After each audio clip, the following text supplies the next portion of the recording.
La vida de Javier cambió el 14 de agosto de 2014 a las 7:30 de la tarde. A esa hora, ese día y estando en su casa, en Medina del Campo, Valladolid, Javier empezó a sufrir unas descargas eléctricas que le recorrían todo el cuerpo. Luego vino la sensación de quemazón, de asfixia y una sudoración extraordinaria. Sin tregua, empezó a oír unas voces que le instigaban a arrojarse por la ventana. Oía con claridad los insultos y las amenazas de quienes no estaban allí, incluso de quienes vivían a kilómetros de distancia. Entonces empezó a gritar. Cuenta Javier que la policía no tardó en llegar. Apenas minutos después de que se desencadenara ese torrente de sensaciones. Al parecer, los gritos habían alarmado a los vecinos, que fueron quienes dieron la voz de alarma. Hasta 8 veces llegaron a ir los agentes en el transcurso de los días posteriores. Javier no dormía. Pasaba las horas destrozando todos los aparatos electrónicos que tenía a su alrededor. Tiró el móvil por la ventana. Nada con cables sobrevivió, solo una pequeña grabadora. Desenroscó las bombillas de los casquillos. Obsesionado, se dedicó a tapar con cinta adhesiva todos los pequeños agujeros que iba encontrando. Fuera quienes fueran esas voces, veían lo que él veía y oían cuanto él decía, así que desarmó cajoneras, revisó los huecos de las persianas y removió todo lo allí había en busca de cámaras y micrófonos. Las voces se burlaban de él, le pedían que dejase la casa, que se fuera de su pueblo. Y seguían las abrasiones, las electrocuciones y la sudoración, todas inexplicables para él. Fernando Russo Javier acabó ingresando en el hospital el 10 de septiembre. Estuvo 12 días en la planta 11 del ala oeste del Clínico de Valladolid, Psiquiatría. Durante ese tiempo desaparecieron las voces y se apaciguaron el resto de enigmáticos padecimientos que lo habían sumido en una situación crítica. Juicio clínico, brote psicótico por consumo de sustancias. Por fumar porros, dijeron, y sigo fumándomelos y nunca me ha pasado nada, advierte Javier. ¿Cómo va a ser de los porros?, se pregunta. 6 meses después, buscó en Google, ¿hay alguna forma en la que me puedan hacer llegar voces al cerebro? Y la búsqueda le ofreció un primer resultado: telepatía artificial. Armas psicotrónicas. Ahí empecé a oír hablar de las armas psicotrónicas, que son las herramientas que utilizan los psicofísicos, o una rama de la psicología, la psicofísica. Gracias a esa tecnología pueden crear una telepatía. Es un instrumento de control ciudadano, unos lo sabemos ya, otros se darán cuenta con el tiempo. Otros se habrán tirado por las ventanas. Esto lo veremos todos, justifica Javier, el vicepresidente de la Asociación de Víctimas de Acoso Electrónico, VIACTEC. En España hay poco más de un centenar de personas que se sienten víctimas de tortura y acoso por tecnologías de radiación electromagnética y de control mental.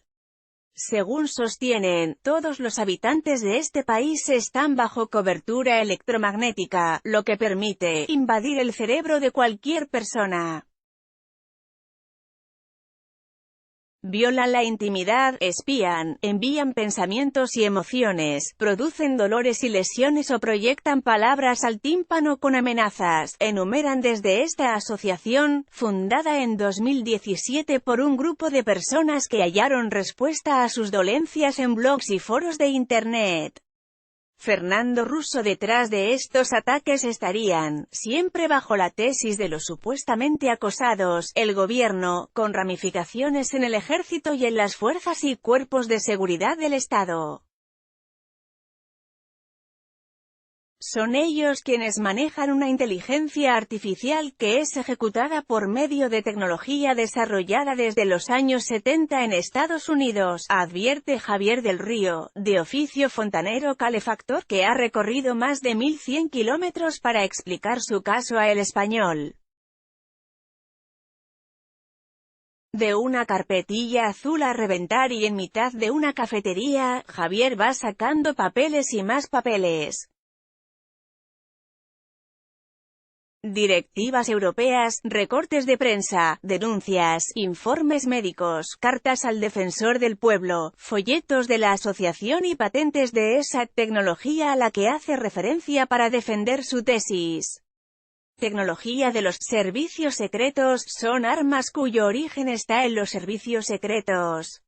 Nos vuelven locos, nos siguen torturando. Las personas que sufrimos acoso electrónico estamos desamparadas.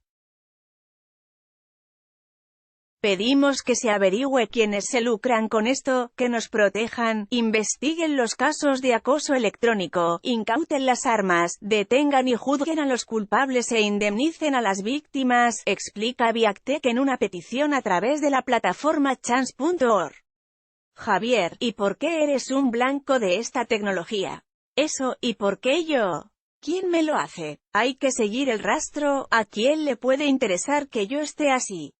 El primer responsable es Zapatero, que firmó la Directiva Europea 7984 con la que se dota a la policía de armas psicotrónicas.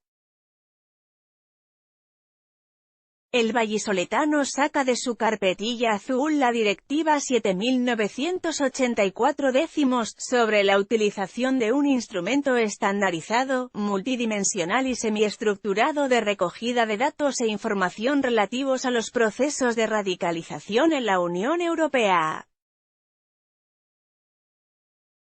Un documento que se enmarca dentro de una estrategia comunitaria para la lucha contra el terrorismo.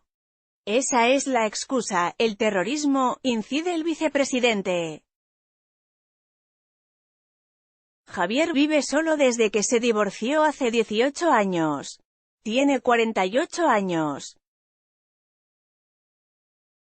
Superó una adicción a la heroína con 22 años y lleva años tratando con un derivado anfetamínico una hiperactividad que le fue diagnosticada hace varios años. En estos últimos 4 años ha puesto un sinfín de denuncias ante la Policía Nacional incriminando a sus vecinos, a la propia policía y a los psiquiatras que lo atendieron por no creer sus teorías. Ha habido veces que los agentes, atónitos ante el testimonio, se negaban a tomarle la denuncia. Fernando Russo. A lo largo de estas últimas semanas, El Español ha mantenido contacto con varios miembros de Viactech. Salvo particularidades, el relato es semejante en todos. En las llamadas, los mensajes de WhatsApp y en varios correos electrónicos se narran electrocuciones, vibraciones, voces, pérdida de audición, quemaduras, lectura de pensamientos, control mental y una retahíla de agresiones telemáticas, a las que se suman otras tantas presenciales. Pedro se marchó de España huyendo de la persecución.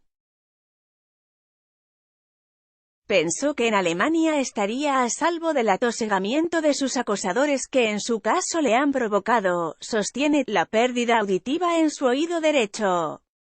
Según cuenta este joven de 35 años, natural de Murcia, desde 2014 viene escuchando sonidos electrónicos y viviendo lo que se conoce en el argot como teatro callejero, gang stalking en inglés, un tipo de acoso organizado en el que viandantes se le acercan y revelan ante sus ojos información personal a la que han tenido acceso. Pero ni en Alemania me libré, seguía encontrándome con gente que me comentaba cosas de mi vida personal, explica. Estuvo 1 año y 8 meses viviendo en Múnich, trabajando en comercios del aeropuerto y estudiando alemán, pero regresó. La radiación a la que me sometían allí era mayor, advierte. Ataques con agente no identificado. En Cuba, entre los recortes de prensa que sostienen su discurso está una noticia que trascendió a la prensa internacional. El Español también se hizo eco de un extraño síndrome neurológico que afectó a 24 diplomáticos de Estados Unidos en Cuba entre finales de 2016 y agosto del año siguiente. Todos ellos reportaron sufrir una serie de síntomas inexplicables, que iban desde el vértigo a la somnolencia, pasando por un ligero deterioro cognitivo. No era lo único. Muchos decían escuchar ruidos de forma continua o sonidos desconcertantes justo antes de los síntomas o una sensación de presión en sus oídos como la que se siente ante una ventanilla muy abierta. Un equipo de investigadores de la Universidad de Pensilvania señaló a un posible ataque con un agente no identificado, que desató una constelación de síndromes neurológicos. Otros medios señalaban a unas ondas de alta potencia, inaudibles e indetectables, pero con serias consecuencias para la salud, malestar en los oídos y pérdida de audición, mareos, dolores de cabeza, fatiga, trastornos cognitivos y dificultad para dormir. Noticias como estas corren como la pólvora en los muy activos canales de comunicación de Viactech. Relata Pedro: interrupciones recurrentes en llamadas, ataques epilépticos provocados o sentir el control remoto de su cuerpo de forma consciente. En sus muchos esfuerzos por probar que estaba siendo objeto de acoso electrónico, el murciano llegó a acudir al médico para que le hicieran unas radiografías del cerebro en busca de implantes que justificasen tales ataques. El problema es que los implantes no suelen ser detectables con rayos X, argumenta. En las radiografías de su cerebro se ve algo que bien podría, o no, ser un implante, que su médico, cuenta, describió como una calcificación o un artefacto. No tengo confirmación médica, admite Pedro, sé que esto puede sonar apirado, confiesa, de hecho, no lo cuento a la gente, solo a algunas amistades. El aislamiento también es otra de las características comunes en todos los relatos. También la teoría de que quien quiera que sea quien perpetre estos ataques procura evitar la concentración de víctimas en una misma zona, de ahí que se encuentren desperdigadas por todo el territorio nacional. Esto no es ciencia ficción, crean en tu entorno la imagen de una persona antisocial, incluso peligrosa, expone Alberto García Paredes, uno de los miembros de Viactech y autor de El triunfo del psicópata, un libro de autoedición de 95 páginas. Es muy frecuente que te tajen de pedófilo, homosexual o acosador de mujeres, consiguiendo que en comercios te cobren de más o no te presten servicio en cafeterías, asegura. A su juicio, esto no es ciencia ficción. Somos cobayas, defiende, en manos de una minoría con un enorme poder económico. A través de nosotros obtienen mucha información de nuestros cerebros y aprenden los métodos de control de un ser humano, garantiza. ¿Alguna vez lo han tildado de loco por exponer en público este tipo de teorías? Sí, hasta ahora era lo habitual. Te encerraban incluso en psiquiátricos por denunciarlo. De todas formas, el tildarnos de locos es otra arma más que emplean para poder seguir trabajando sin obstáculos. Fernando Russo Alberto tiene 68 años y es pensionista. Empezó a cursar los estudios universitarios de física, aunque nunca los acabó. Es soltero. Asegura que su familia está ahora empezando a entender su situación. Hace 20 años, y a consecuencia de denunciar acoso, le diagnosticaron esquizofrenia que, según él, se puede activar por medios electromagnéticos. Prefiere hacer la entrevista a golpe de mensaje de WhatsApp. Argumenta que así se comunica mejor. Los que somos víctimas estamos sometidos a mucha presión, justifica. En su peregrinación por los juzgados, ninguno de los integrantes de la asociación Viactec ha cosechado una sola sentencia avalando sus denuncias. Motivo por el que han escrito en varias ocasiones al defensor del pueblo. Allí explican que ninguno de sus asociados ha dado su consentimiento para que se lleven a cabo estos experimentos destructivos. El cráneo, dominio de absoluta privacidad. El cráneo debe ser designado como un dominio de absoluta privacidad. Nadie debería ser capaz de sondear la mente de un individuo contra su voluntad, se puede leer en el escrito enviado al defensor del pueblo. Y sugieren la identificación de nuevos derechos, como el de la libertad cognitiva o la privacidad mental, que pueden llegar a ser de gran relevancia en las próximas décadas. Piden, además, que se cree un protocolo de detección para las víctimas, escogidas para llevar a cabo experimentos neuronales con tortura por radiaciones electromagnéticas y de control mental, y se arreste a los criminales implicados. La respuesta del defensor, que denuncien si creen que se han producido tales actos delictivos. Estamos indefensos, critica Antonio Gómez, sevillano de 52 años y uno de los primeros socios de Viactec. Según cuenta, presuntamente, su nombre está en las listas negras por la Guardia Civil, que según su tesis viene siguiéndolo desde hace 2 décadas. Tan férrea es su creencia que ha llegado a ir a la comandancia de Sevilla a tratar de averiguar si, fruto de alguna confusión, estaba señalado en alguna investigación. Como en el resto de casos, enumera abrasiones, electrocuciones, sonidos constantes en el oído, gang stalking, control de su cuerpo, estrés y ansiedad, depresión, miedo, pánico o aislamiento.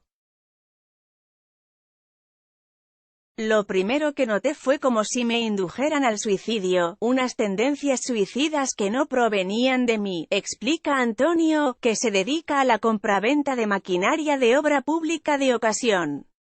Casado y con 2 hijos de 14 y 11 años. Antonio, ¿por qué lo llamáis tortura? Porque no te dejan vivir. Imagínate que te quemen, que no te dejen dormir, que te ataquen al sistema nervioso. Fernando Russo. En los últimos 2 años, Antonio ha pasado de los 60 kilos de peso habitual a los 85. Toma infusiones naturales para dormir. Ha invertido en equipos electrónicos para registrar el acoso que asegura sufrir. Desde cámaras camufladas en gafas espía a otras de infrarrojo, o medidores digitales de radiación electromagnética. Me los funden, no me duran, ¡qué casualidad!, ironiza. Y ellos están ahí, a la vista de todos, advierte mostrando en su teléfono móvil la noticia de la visita en 2018 del rey Felipe VI a las dependencias del Regimiento de Guerra Electrónica con base en El Copero, unas instalaciones militares del Ejército de Tierra situadas en la dársena del Guadalquivir, en la localidad de Dos Hermanas. Según la nota que lanzó la Casa Real, la guerra electrónica consiste en una actividad tecnológica y electrónica con el fin de determinar, explotar, reducir o impedir el uso hostil de todos los espectros de energía, por ejemplo el electromagnético, por parte del adversario y a la vez conservar la utilización de dicho espectro en beneficio propio. En un compás de la conversación, Javier saca su medidor digital de radiación electromagnética y explica el funcionamiento a los periodistas de El Español. Realiza una medición en la mesa de madera, da un registro bajo. Luego se pone el aparato en la cabeza y se disparan los niveles hasta pitar. La operación se repite con Antonio, que hace saltar de nuevo al cacharro, inteligible para los reporteros. Eso es que tenemos algo ahí, es como un router que está recibiendo información, explica Javier agitado. De nuevo, miden la mesa. Los niveles vuelven a la normalidad. Le toca el turno a los periodistas, que expectantes se llevan el artefacto a la cabeza. El artilugio vuelve a pitar. Antonio y Javier están impresionados. Los reporteros también, según su teoría, debería arrojar un resultado similar a la mesa de madera. Y repiten la prueba un sinfín de veces más. De lejos, de cerca, alejados de teléfonos móviles, y el chisme sigue pitando. ¿Veis? Disculpan, todos estamos ya controlados.